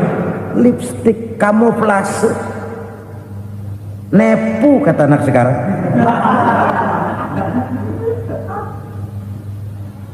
Saudara-saudara kaum muslimin rahimakumullah, demikian berat kewajiban zakat ini sampai di zaman Sayyidina Abu Bakar pernah keluar komando perangi orang yang enggan membayar zakat. Perangi, karena fungsi zakat adalah menjembatani antara si kaya dengan si miskin. Bahwa ada kemiskinan itu Qur'ani. Allah menyatakan, aku melebihkan rezeki sebagian kamu dari yang lain. Ini kan kesenjangan. Allah melebihkan rezeki sebagian kamu dari yang lain. Ada itu. Tetapi itu berjalan secara nature. Nah, kalau direkayasa, yang kaya semakin kaya, yang miskin semakin terpuruk, yang sudah besar dapat proyek besar, yang kecil dapat tetelan. Ini kan rekayasa namanya. Kesenjangan yang direkayasa ini yang kita harus kikis. Nah, fungsi zakat menjembatani dari sisi sosial. Dari sisi pribadi, Nabi berpesan, zakku amwalakum biz zakat. Bersihkan hartamu dengan zakat. Sekarang ada istilah nyuci uang. Uang hasil korupsi itu bisa dicuci, dijadikan uang bersih. Bukan pakai rinso, bukan. Pakai politiknya koruptor, diolah sedemikian rupa sehingga jadi uang resmi. Sudah memutik, itu termasuk yang disebut kejahatan kerah putih, white collar crime. Kejahatan kerah putih, kejahatan pakai dasi, kejahatan kelas kakap. Makanya orang mendingan goblok kagak bener daripada pinter kagak bener. Goblok kagak bener itu gampang ngurusinnya. Pinter kagak bener, ini yang berabe bener ngurusinnya.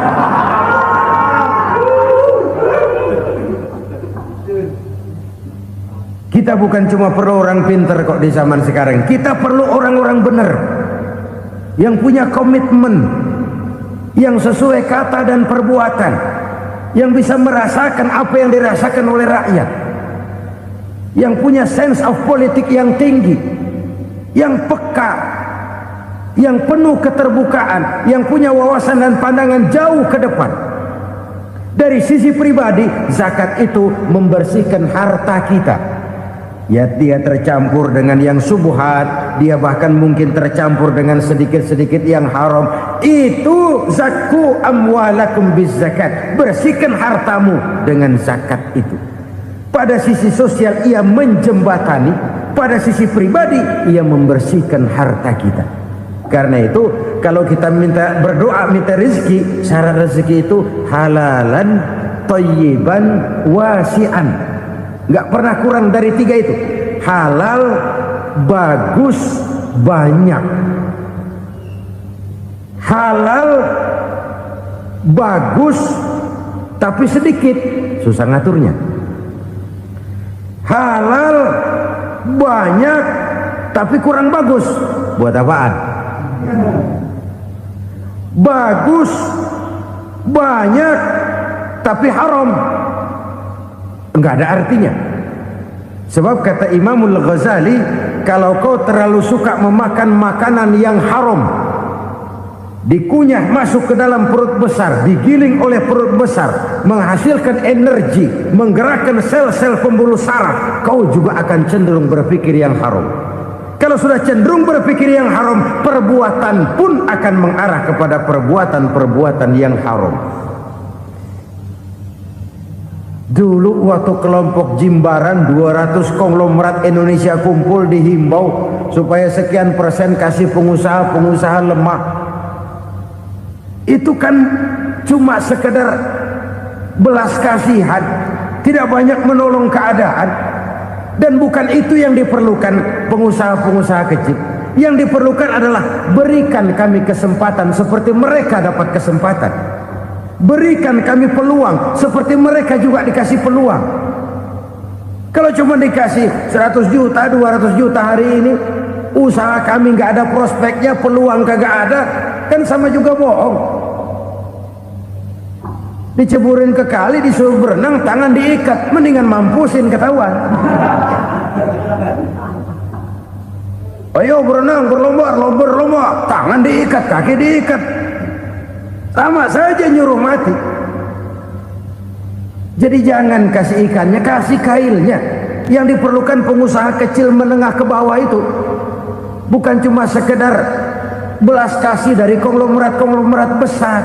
Berikan kami peluang seperti mereka juga dapat peluang. Berikan kami kesempatan seperti mereka dapat kesempatan. Berikan kami kredit dengan kemudahan seperti mereka juga kalau minta kredit begitu mudahnya. Menciptakan peluang dan kesempatan, pemerataan. Bukan menciptakan manusia Indonesia dengan standar ekonomi yang sama. Semua rumahnya harus sama, semua punya mobil. Itu sih kebersamaan bebek. Bebek, coba lihat bebek. Satu ngalor semua.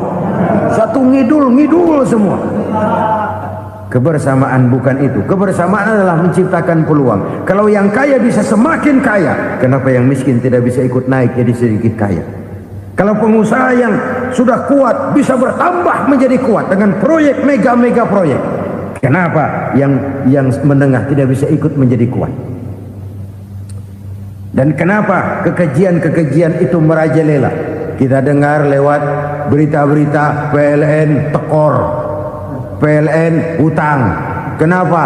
Dia beli listrik dari swasta yang belinya lebih mahal daripada penjualannya. Artinya dia beli itu listrik dari perusahaan listrik swasta, dia jual kepada rakyat lagi. Harga jualnya lebih murah daripada dia beli kepada swasta. Kenapa? Ada tekanan lagi tuh. Biasa siklus lagi. Hukum Boyle. Atas neken, paling bawah gepeng. Ya kita nih rakyat kecil, emang nasibnya gepeng terus. Saudara-saudara kaum muslimin rahimakumullah, dari 5 penyebab bencana ini kita ambil kesimpulan untuk sebuah renungan dan introspeksi kita bersama. Pertama, mengingkari janji, padahal janji itu yang lebih tinggi nilainya adalah di hadapan Allah Subhanahu wa ta'ala. Baik wakil-wakil rakyat di parlemen maupun pemimpin-pemimpin rakyat di dalam kabinet, apabila memangku suatu jabatan, selalu mereka mengawali dengan sumpah, dan sumpah itu dimulai dengan demi Allah. Sadarkah kita pada saat itu kita ucapkan bahwa kita sudah mempertaruhkan Allah untuk jabatan yang kita pegang? Kita sudah mempertaruhkan nama Allah untuk posisi yang dipercayakan kepada kita. Sadarkah kita bahwa menyia-nyiakan itu satu dosa yang sangat besar, yang tidak hanya kepada Allah tetapi juga kepada rakyat yang kita wakili, kepada rakyat yang kita pimpin. Cukuplah sudah rakyat dijadikan adres, umat dijadikan alamat sebagai numpang.